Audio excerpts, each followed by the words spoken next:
제가 한 번은 목사님, 사모님한테 세례 교육을 한 적이 있습니다. 그러니까 목사님, 사모님은 대부분 세례를 받았는데 그분은 세례를 받지를 않았어요. 목사님의 사모님임에도. 어떻게 그렇게 되었냐면 이 목사님께서 교회 상처를 받고 떠났다가 청년 때 직장 생활 하다가 다시 하나님을 찾게 됐어요. 그래서 부흥회 때 부흥회를 참석했다가 은혜를 받고 헌신하게 된 겁니다. 그래서 직장 생활을 그만두고 신학교로 가게 된 거죠. 그런데 결혼은 이미 했어요. 불신자매하고. 그러니까 사모님 입장에서는 갑자기 남편이 교회 가서 목사가 되니까 자기는 예수 믿지 않는 사람인데 어떻게 됩니까? 교회를 가야 되는 상황이 된 거죠. 그래서 이분이 세례를 받으려고 저한테 세례 교육을 받으신 것입니다. 그런데 세례 받는 당일 아침에 제가 물었어요. 사모님, 예수님 믿으시죠? 하니까 사모님이 어떻게 하시냐면 막 갑자기 애기처럼 엉엉 우시는 겁니다. 엉엉 우시면서 하시는 말이 안 믿어져요. 제가 아무리 노력해도 예수님이 안 믿어집니다. 그렇게 말하면서 우셨어요. 그래서 그분이 세례를 받지는 않았습니다. 그날. 여러분, 우리가 예수를 믿는다고 하지만 우리가 믿고 싶다고 해서 예수를 믿을 수 있는 것이 아니지요. 여러분, 한 사람이 어떻게 하면 그리스도인이 됩니까? 우리는 보통 하나님을 믿으면 그렇게 된다고 생각하지요. 그러나 하나님을 믿는다는 말은 참 모호합니다. 왜냐하면 이슬람도 하나님을 믿죠. 알라를 믿습니다. 그리고 사실 불교 신자들도 내 속에 있는 하나님을 믿는 것이에요. 자신 속에 있는 하나님. 그리고 토속신앙에서 많은 신들이 있는데 그들 전부 다 사실 하나님을 믿는 사람들이라 할 수 있습니다. 하나님을 믿는다라는 말은 내가 정말 예수를 믿는다는 말을 확정해 주지는 않는 거예요. 그리고 예를 들어서 우리가 교회도 가고 매주 말씀도 우리가 읽고 정말 이렇게 눈물을 흘리면서 기도를 한다고 해서 그런 반복적으로 성실하게 기독교적인 신앙 행동을 한다고 해서 그리스도인이 되는 것도 아닙니다. 예. 억지로 행동한다고 그리스도인이 되는 게 아니에요. 그리스도인이 아니지만 매주 열심히 교회 나갈 수 있고 심지어 눈물을 흘리면서 기도도 할 수 있는 것이에요. 그리스도인이 아니라도 기독교적인 행동을 할 수 있다는 점에서 꼭 기독교적인 행동을 한다고 해서 그리스도인이 되는 게 아닙니다. 심지어 하나님의 말씀대로 순종한다고 해서 그리스도인이 되는 것도 아니죠. 바리새인들을 보면 잘 알 수 있습니다. 예수님 당시의 바리새인들은 말씀을 얼마나 철저하게 순종했는지 모릅니다. 그런데 예수님께서 그들을 뭐라고 불렀죠? 독사의 새끼들이다 너희들은, 이렇게 말씀하셨습니다. 독사의 새끼들이라는 말은 사탄의 자녀들이다, 사탄의 아들 딸들이다, 이렇게 말씀하신 것이죠. 말씀에 순종해도 예수님을 믿지 않는 그리스도인이 될 수 없는 것입니다. 그렇다면 여러분, 그리스도인이 어떻게 하면 될 수 있습니까? 그리스도인이 되는 길은 오직 한 가지입니다. 그것은 예수님이 십자가에서 죽었다는 것을 믿는 것입니다. 예수님의 죽음, 그 십자가의 죽음이 나를 위한 나의 죽음임을 믿는 것, 그것만이 우리를 하나님의 사람이 되게 하고 그것만이 참된 그리스도인이 되게 합니다. 때문에 기독교에 앉고 섬을 결정하는 것은 기독교의 그 중심은 그리스도의 십자가의 죽음입니다. 예수님께서 죽으셨다는 그것이 기독교의 중심입니다. 여러분, 만약 예수님께서 우리를 위해서 십자가에 죽으시지 않으셨다면 구원받는 믿음 자체가 존재하지 않습니다. 우리가 아무리 뭔가 믿으려고 해도 믿을 대상이 없는 것이지요. 그리고 예수님이 십자가에서 죽으시지 않으셨다면 우리의 모든 신앙생활, 예배드리고 말씀 묵상하고 기도하는 것도 무의미합니다. 아무런 의미가 없는 거예요. 그리고 하나님의 말씀의 진리와 교훈도 우리에게 실제적인 역할을 아무것도 하지 못하는 것이죠. 왜냐하면 우리 죄를 위해 우리 대신 죽으신 예수님의 그 대속의 죽음 없이는 우리는 하나님 앞에 그저 죽어있는 사람들, 죽어있는 죄인들이기 때문입니다. 예수님의 죽으심 없이는 우리는 여전히 하나님 앞에서 다 죽어 있는 사람들입니다. 여러분, 사람도 마찬가지지만 모든 죽는 것은 곧바로 어떻게 됩니까? 죽은 것은 다 부패하기 시작하죠. 주 예수 그리스도의 십자가와 관계없는 사람이 하는 모든 행위도 하나님 앞에 다 부패한 것입니다. 죽은 것들이에요. 그러니까 아무리 잘나고 아무리 똑똑하고 아무리 착하고 성실해도 십자가와 관계없는 사람은 하나님 앞에 다 부패한 사람인 것입니다. 십자가를 믿는 믿음이 있어야만 그 사람이 믿음이 그 사람의 신앙 행동이 비로소 살아있는 의미를 가지는 것입니다. 예수님의 십자가의 죽으심만이 우리를 살리는 것이에요. 예수님의 죽음이 나를 위한 나의 죽음으로 믿어져야 그리스도인이 되는 것입니다. 어떻습니까? 그런 점에서 우리는 예수님의 십자가와 관계 있는 사람입니까? 예수님의 십자가의 죽음이 나의 죽음임이 믿어집니까? 그 믿음 위에서만 진정한 기독교적인 신앙이 가능한 것입니다. 그렇다면 예수님이 십자가에 죽으신 그 죽음이 어떻게 나의 죽음이 됩니까? 여러분 한번 생각해 보십시오. 예수님이 죽었는데 그게 왜 나의 죽음이 되죠? 왜 그렇습니까? 그것은 하나님이 우리를 구원하실 때 정가의 원리를 사용하시기 때문입니다. 여러분, 정가한다는 말이 무슨 말이에요? 우리가 일상생활 속에서 정가라는 말을 언제 사용합니까? 떠넘길 때? 맞습니다. 왜 나한테 책임을 전가하냐? 이렇게 말할 때 우리가 정가라는 말을 사용하죠. 정가라는 것은 잘못이나 책임을 다른 이에게 옮기는 것을 말합니다. 즉 하나님께서 우리를 구원하시기 위해 이 정가의 원리를 사용하셨다는 것입니다. 우리에게 있는 무엇을 예수님한테 옮기고 예수님한테 있는 것을 우리한테 옮기셨다는 거예요. 정가의 원리를 사용하셨다는 것입니다.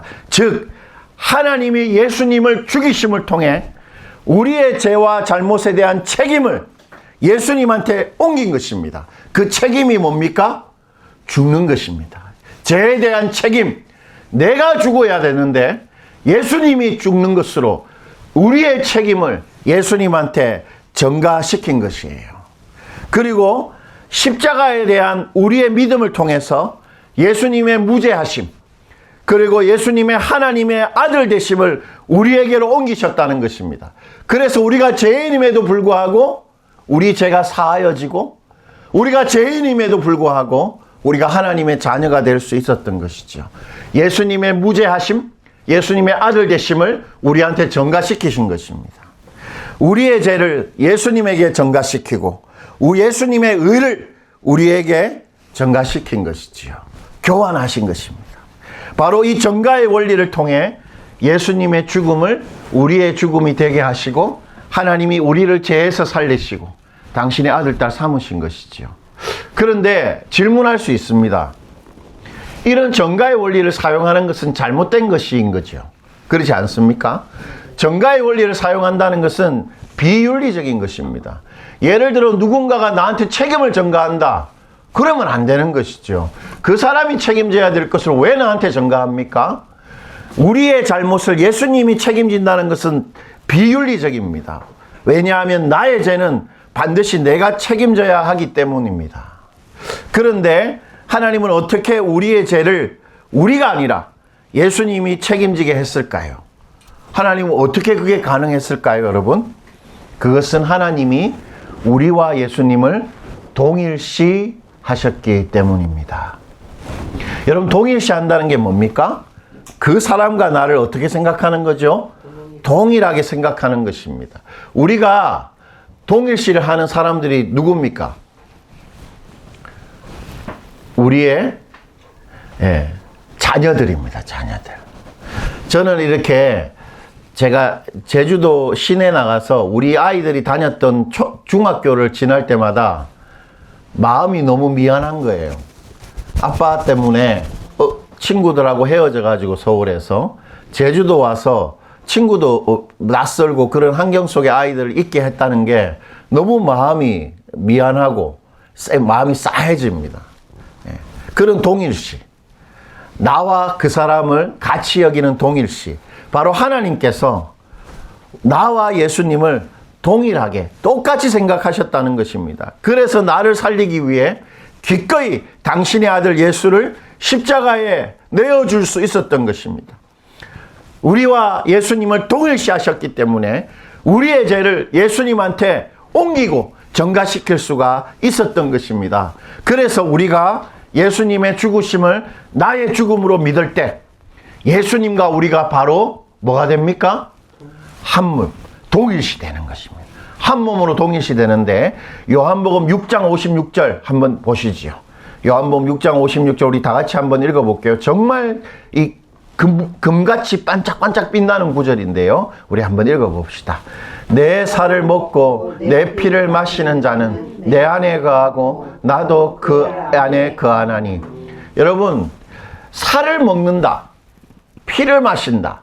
먹는 게 뭡니까? 먹으면 내 속에 들어오죠.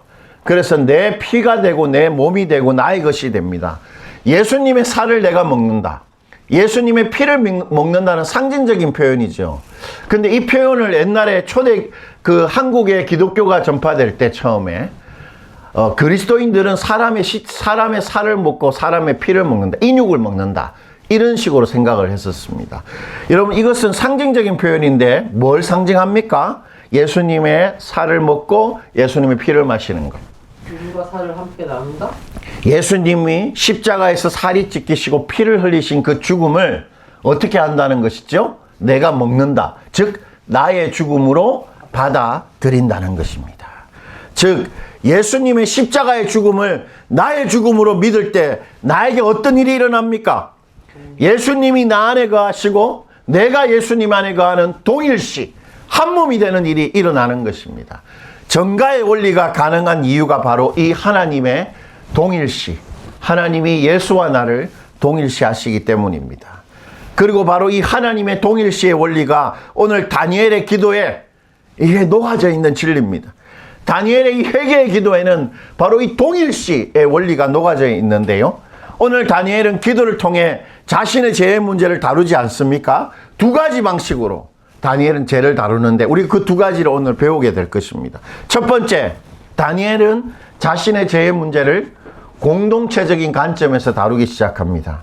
여러분, 다니엘이 이 기도를 시작하면서 하나님을 어떻게 불렀습니까? 기억나십니까? 하나님을 내 하나님 여호와 이렇게 불렀습니다. 하나님을 나의 하나님이라고 1인칭을 사용하면서 시작했죠. 내 하나님. 그런데 본격적으로 다니엘이 기도를 시작하면서 죄의 문제를 다루면서는 그때부터는 다니엘이 주어를 3인칭으로 바꿉니다.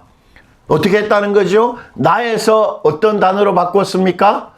우리로 바꿉니다. 그러니까 5절부터 14절까지는 전부 죄에 대한 용서, 죄를 돌이키고자 하는 회개의 기도인데 그 회개의 기도의 주체가 내가 아니고 누굽니까? 우리입니다. 5절부터 14절은 전부 우리가 죄를 범하였습니다. 그렇게 고백하고 있습니다. 여러분, 이것이 말해주는 게 뭡니까? 다니엘이 죄를 범했습니까? 이스라엘 백성이 죄를 범했습니까? 이스라엘. 예, 이스라엘 백성이 죄를 범했는데 다니엘은 그 죄를 자신의 죄라고 말하는 것입니다. 다니엘이 이스라엘의 죄를 자신의 죄라고 생각했던 것입니다. 다니엘은 이스라엘의 잘못은 곧 나의 잘못이라고 여긴 것입니다. 이것이 바로 우리가 다니엘에게서 배우게 되는 우리 죄를 다루는 방식입니다. 하나님의 방식입니다. 바로 나의 죄와 공동체의 죄를 어떻게 하는 겁니까? 동일시하는 것입니다. 즉 기도를 통해 우리가 나의 죄의 문제를 다룰 때 반드시 동일시의 원리를 사용해야 회개가 회개다워진다는 것입니다. 즉 죄의 문제는 언제나 공동체적인 관점에서 다루어내어야 합니다. 그래야 죄의 문제가 하나님 앞에 제대로 다루어지고 다니엘처럼 참된 회개를 할 수 있는 것이죠. 그런데 여러분, 나의 죄의 문제를 공동체와 나를 같이 여기는 동일시의 원리로 다루어야 하는 이유가 뭡니까? 왜 그래야 됩니까?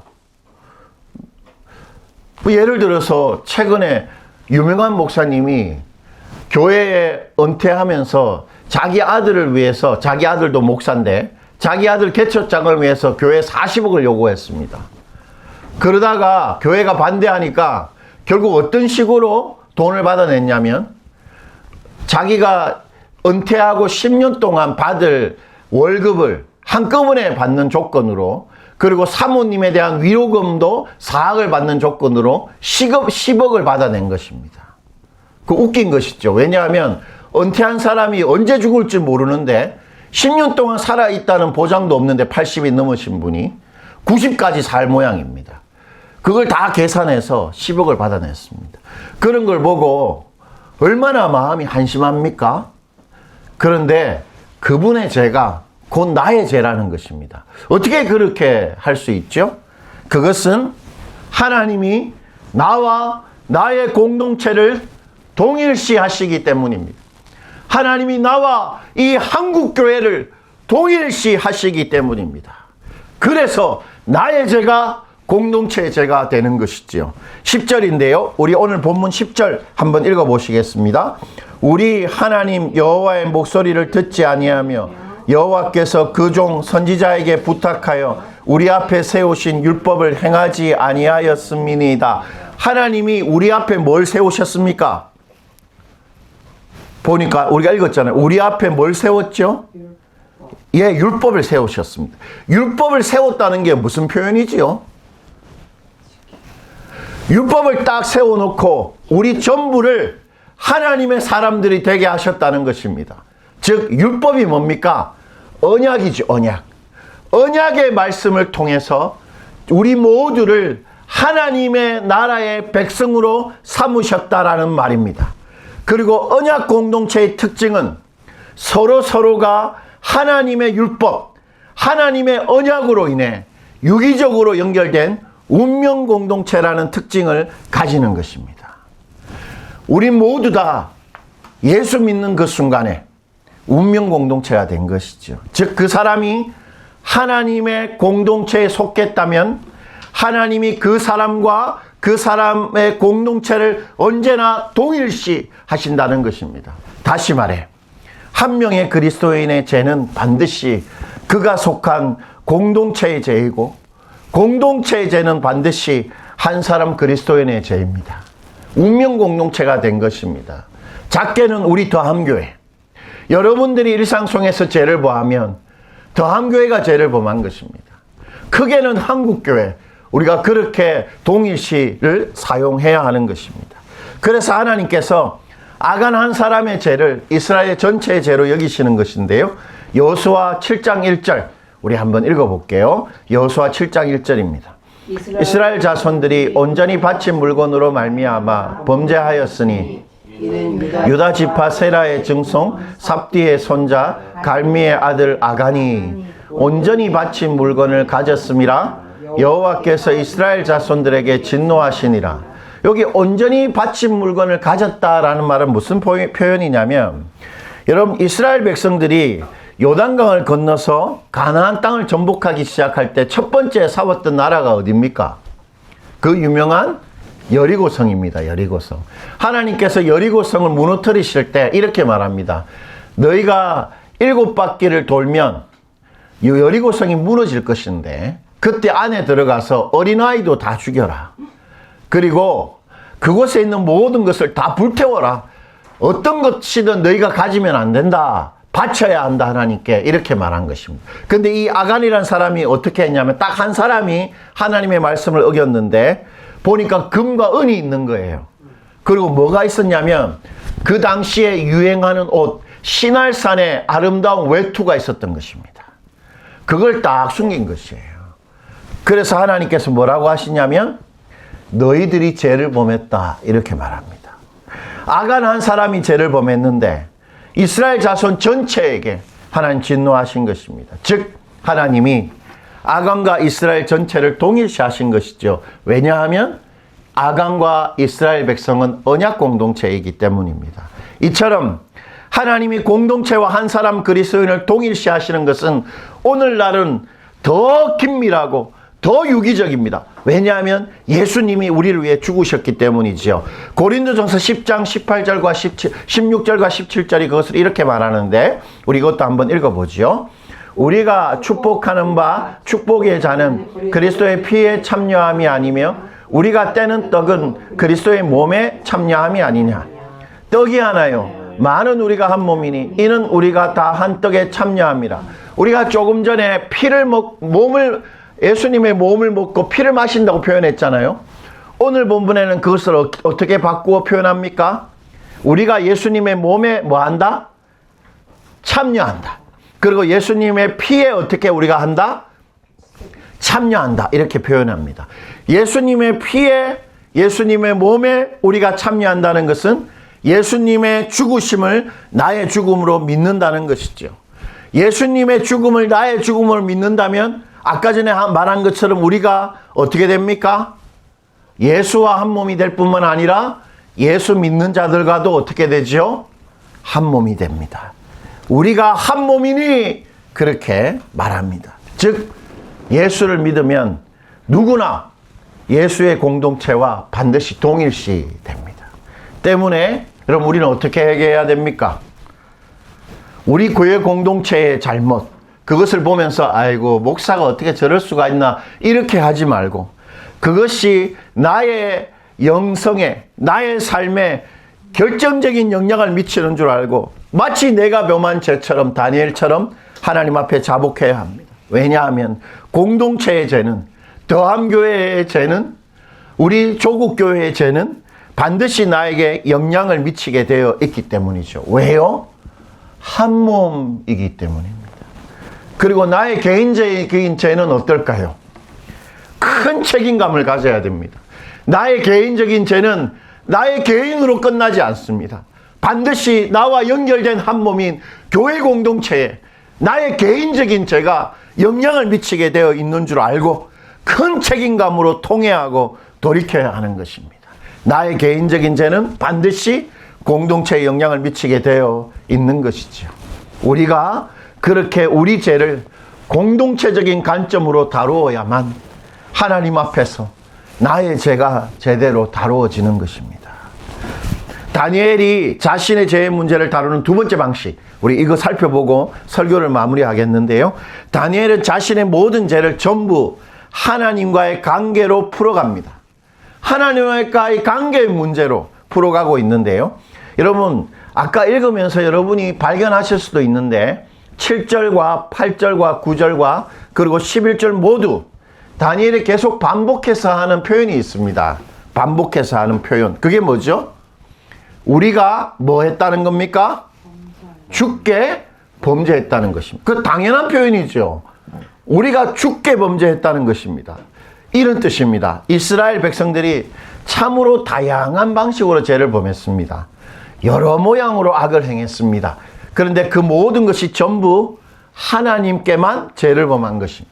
죽게 반역한 것이다. 그렇게 말합니다. 즉 하나님의 백성의 모든 범죄는 그것이 무엇이든 다 하나님께 대한 악행입니다.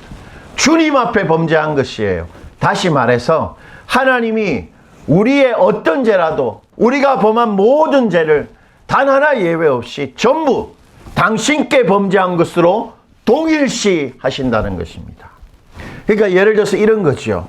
하나님 말고 돈을 의지한 죄, 염려에 사로잡혀 있었던 것, 예배를 삶의 우선순위로 두지 않고 사는 것, 부모님을 소중히 여기지 않고 공경하지 않은 것, 다른 이들을 함부로 대하고 다른 사람의 소유를 탐내고 주위 사람들한테 무관심하고 무정하고 그들을 미워하고 험담했던 것, 그리고 우리의 모든 음란한 상상과 행위들, 이런 것들은 단 하나 예외 없이 모두 다 하나님한테 죄를 범한 것입니다. 때문에 우리의 모든 죄들은 하나님을 직접 더럽힙니다.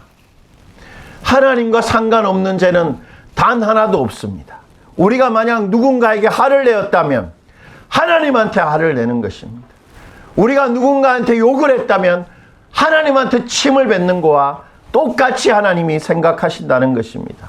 어떤 죄를 범하든 그때 우리는 거룩하신 하나님을 더럽히고 있는 것입니다. 때문에 우리의 모든 죄는 언제나 하나님과의 관계의 문제를 만들어내게 되어 있습니다. 아무리 하나님한테 한 행동이 아니고 다른 사람한테 한 잘못이라도 그 잘못은 하나님을 더럽히기 때문에 하나님과의 관계의 문제를 만들어내는 것이지요. 하나님 말고 우리가 다른 것 의지할 때 그때 하나님과 우리는 하나님과의 관계를 깨트리는 것입니다. 우리의 죄는 그것이 무엇이든 결국 하나님과의 관계의 문제를 만들어내는 것이죠. 때문에 우리는 우리의 모든 말과 행동이 하나님께 중요하다는 생각을 해야 됩니다. 우리가 하나님한테는 주님 사랑합니다 이렇게 하고 다른 사람한테는 무정하게 대한다면 그건 이상한 것입니다.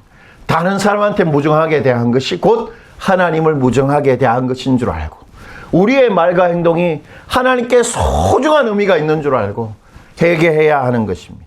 또한 어떤 죄라도 하나님과의 관계의 문제를 만들어내는 줄 알고 어떤 잘못이라도 방치해서는 안 되는 것이지요. 작은 잘못이라도 하나님과의 거룩하신 하나님, 순결하신 하나님께 문제를 만들어내는 줄 알고 다루고 돌이켜야 하는 것입니다. 말씀을 맺겠습니다. 야고보 사도는 우리에게 확신 있게 약속합니다.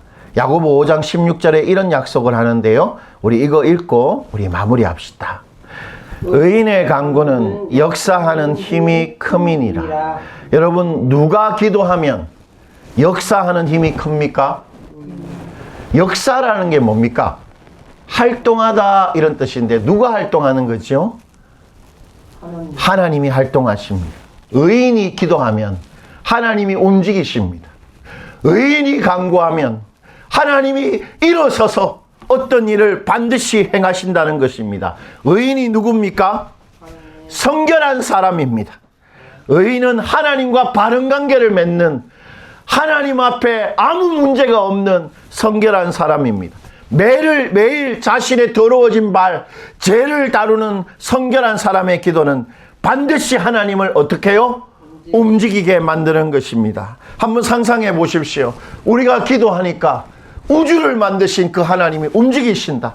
성결한 자의 기도, 의인의 기도는 반드시 응답받는 것입니다. 때문에 하나님이 우리 삶에 당신의 행동, 당신의 그 전능함을 마음껏 행할 수 있도록 우리가 할 수 있는 최고의 섬김이 뭡니까? 바로 성결한 기도입니다. 죄를 다루는 것이죠. 공동체적으로. 그리고 모든 것을 다 하나님과의 관계의 문제에서 우리 죄를 다룰 때 그 성결함으로 우리는 하나님을 움직이게 하는 살아 꿈틀거리는 심장이 뛰는 그런 기도를 할 수 있는 것입니다. 우리 모두 다 그렇게 하나님 앞에서 우리의 죄의 문제를 공동체적으로 또 하나님과의 관계의 문제에서 다루는 그래서 의인 같은 성결한 기도를 드리는 여러분 되시기를 축원드립니다.